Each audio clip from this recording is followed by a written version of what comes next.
usisahau kusubscribe, like na kucomment. Kuna jambo limetokea kwenye mifumo yetu ya mahakama. Kuna maombi petition namba 22482 ya mwaka 2025 kati ya petitioner kwamba mpeleka maombi anaitwa Godfrey Mjuni Martin Basisingohe dhidi ya mwanasheria mkuu wa serikali AG na mwendesha mashtaka mkuu wa serikali. Leo maombi haya, petition hii imefanywa uamuzi, imetolewa uamuzi Dodoma, masijala kuu ya mahakama kuu kule Dodoma.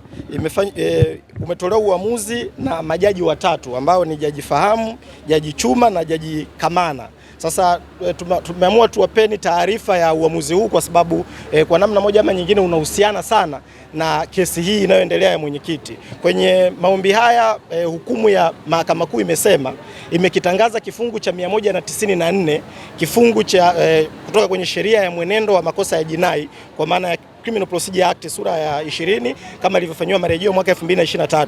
Kifungu hichi cha 194 ni kifungu ambacho kilikuwa kinampa mamlaka mwendesha mashtaka mkuu wa serikali kupeleka maombi mahakamani ya kuficha mashahidi, na maombi hayo yanakuwa ex parte, yanakuwa maombi ya upande mmoja. Sasa mahakama kuu leo Dodoma imesema kifungu hicho ni kinyume cha katiba na ni kinyume na haki za msingi, kwa sababu kinampa DPP mamlaka ya kupeleka maombi binafsi yeye bila kumpa haki hiyo mshtakiwa ya yeye kusikilizwa au kusema chochote kuhusu maombi ya namna hiyo. Sasa mahakama kuu masijala kuu Dodoma imesema kifungu hicho kwa vile kiko ni kinyume na katiba ya Jamhuri ya Muungano wa Tanzania kitapaswa kurekebishwa ndani ya miezi 12. Kwa leo mahakama kuu Dodoma imekitangaza kifungu hiki cha 194 ambacho kimesababisha uwepo wa hawa wanaitwa mashahidi wa siri kwamba ni kifungu kilichoko nyuma ya katiba. Sasa kurugenzi ya sheria ya chama na mwanasheria mkuu wa chama na chama kwa ujumla tutaendelea kutoa ufafanuzi wa kifungu hichi na maana ya uamuzi huu kisheria, lakini kwa hatua ya sasa tunapaswa kuelewa